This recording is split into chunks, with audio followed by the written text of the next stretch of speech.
নমস্কার, আমি অনন্যা পেটুক ঠাকুর চ্যানেলে আপনাদেরকে সুস্বাগতম। আমার আজকের নিবেদন মিষ্টি কুমড়োর ছক্কা রেসিপি। এই মিষ্টি কুমড়োর ছক্কা খুবই ট্র্যাডিশনাল একটা রান্না। লুচি, রুটি, পরোটা সমস্ত কিছুর সাথেই জাস্ট অনবদ্য লাগে। তবে চলুন কথা না বাড়িয়ে শুরু করা যাক আজকের রান্নাবান্না। রেসিপি ভালো লাগলে অবশ্যই একটা লাইক করবেন আর রেসিপিটি শেষ পর্যন্ত দেখবার অনুরোধ রইল। এখানে আমি 800 গ্রাম খুব ভালো পাকা মিষ্টি কুমড়া নিয়ে নিয়েছি। কুমড়ার ছক্কার মধ্যে আলুর পরিমাণ কতটা হবে সেটা কিন্তু আপনার চয়েসের ব্যাপার। এখানে আমি মাঝারি সাইজের 3টে আলু অপেক্ষাকৃত ছোট ছোট টুকরো করে কেটে ধুয়ে নিয়ে নিয়েছি। এখানে 2 ইঞ্চি আদা টুকরো টুকরো করে নিয়ে নিয়েছি। আদাটাকে বেটে নিয়ে নিচ্ছি। আদা বাটার সাথে আমি আরও কিছু গুঁড়ো মশলা অ্যাড করে নেব। দিয়ে দিচ্ছি 1.5 চা চামচ পরিমাণ ধনে গুঁড়ো, আর 1 চা চামচ পরিমাণ দিতে হবে জিরা গুঁড়ো। 1/2 চা চামচ পরিমাণ দিয়ে দিচ্ছি হলুদ গুঁড়ো, আর 1/2 চা চামচ পরিমাণ কাশ্মীরি লাল লঙ্কার গুঁড়ো ব্যবহার করছি।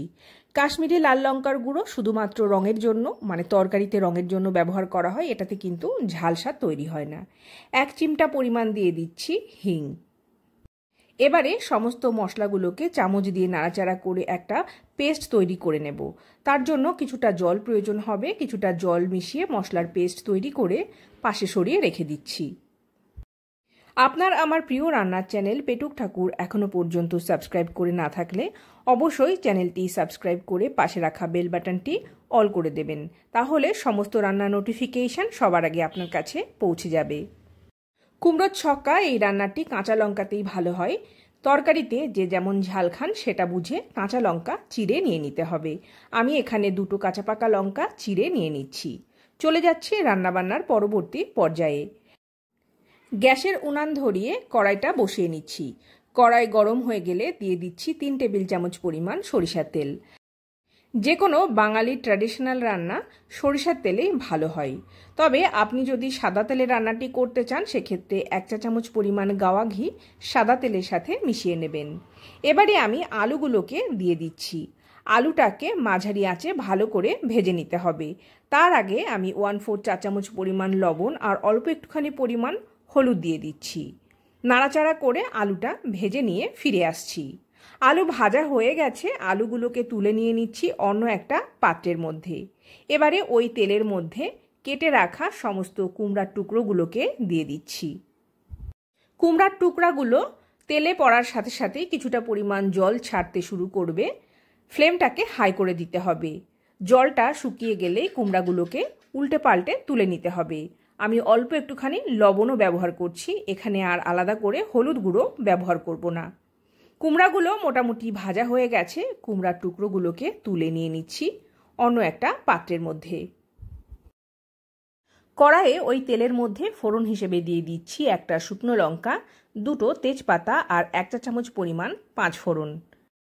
ফোড়নটা খুব ভালোভাবে হয়ে গেলে এবারে বেটে রাখা আর সমস্ত গুঁড়ো মশলার যে পেস্ট আমি তৈরি করেছিলাম সেই পেস্টটাকে দিয়ে দেব তেলের ওপরে।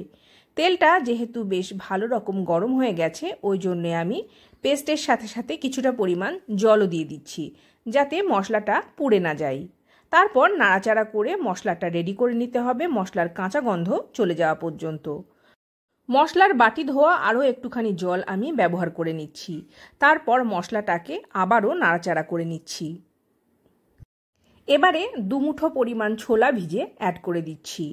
ছোলা আমি আগের দিন রাত্রিরে ভিজিয়ে রেখেছিলাম। ছোলা যদি ভিজাতে ভুলে যান তাহলে রান্নার 2 ঘন্টা আগে গরম জলে ছোলা ভিজিয়ে রেখে চাপা দিয়ে রেখে দিলেই ছোলাগুলো খুব সুন্দরভাবে ভিজে যাবে। এবারে আমি এখানে 1 মুঠো পরিমাণ দিয়ে দিচ্ছি চীনাবাদাম। চীনাবাদামগুলো ড্রাই রোস্ট করা। আমি ড্রাই রোস্ট করা চীনাবাদামই বাজার থেকে কিনে এনেছিলাম। 1 মুঠো পরিমাণ নারকেল কোড়া ব্যবহার করছি।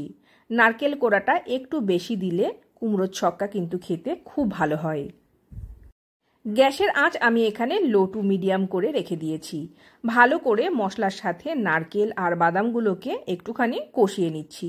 প্রয়োজনে অল্প একটুখানি পরিমাণ জলও ব্যবহার করা যেতে পারে। ভেজে রাখা কুমড়ো আর আলুগুলোকে দিয়ে দিচ্ছি। তারপর নাড়াচাড়া করে আবার কষাতে হবে। 2 থেকে 3 মিনিট সময় ধরে মশলার সাথে এই ভেজে নেওয়া আলু আর কুমড়াগুলোকে কষিয়ে নিতে হবে। সবজির সাথে মশলা কষাতে কষাতে ড্রাই মনে হলে অল্প একটুখানি জলও ব্যবহার করা যেতে পারে মাঝে মাঝে। আমি এবারে চিড়ে রাখা কাঁচা লঙ্কাগুলোকে দিয়ে দিচ্ছি, তারপর নাড়াচাড়া করে খুব ভালো করে কষিয়ে নেব। মশলার সাথে সমস্ত সবজি কষানো হয়ে গেছে। এবারে আমি দিয়ে দিচ্ছি পর্যাপ্ত পরিমাণে জল। 3 থেকে 4 কাপ পর্যন্ত জল প্রয়োজন হবে তরকারিটা সেদ্ধ হয়ে রান্না হয়ে সামান্য গ্রেভি থাকা পর্যন্ত। তো ততটা জল ব্যবহার করতে হবে। দিয়ে দিচ্ছি স্বাদ অনুযায়ী লবণ। 2 চা চামচ পরিমাণ চিনি আমি এখানে ব্যবহার করছি। যারা যেমন চিনি খান সেটা বুঝে চিনিটা ব্যবহার করবেন, আর যারা চিনি খেতে একেবারেই অপছন্দ করেন তারা চিনি ব্যবহার করবেন না। তবে একটা জিনিস খেয়াল রাখবেন, কুমড়োর তরকারিতে খুব বেশি লবণ ভালো লাগবে না। আর যেহেতু এটা রুটি পরোটার সাথে তৈরি হচ্ছে, তাই ভাজার সময় লবণ ব্যবহার করা হয়েছিল, সেটা মাথায় রেখে লবণটা দিতে হবে। ঢাকা দিয়ে হাই ফ্লেমে সেদ্ধ হতে দিয়েছি তরকারিটা। মাঝপথে একবার ঢাকনা খুলে চেক করে নিচ্ছি তরকারিটা নিচের দিক থেকে যাতে লেগে না যায়, নাড়াচাড়া করে দিচ্ছি।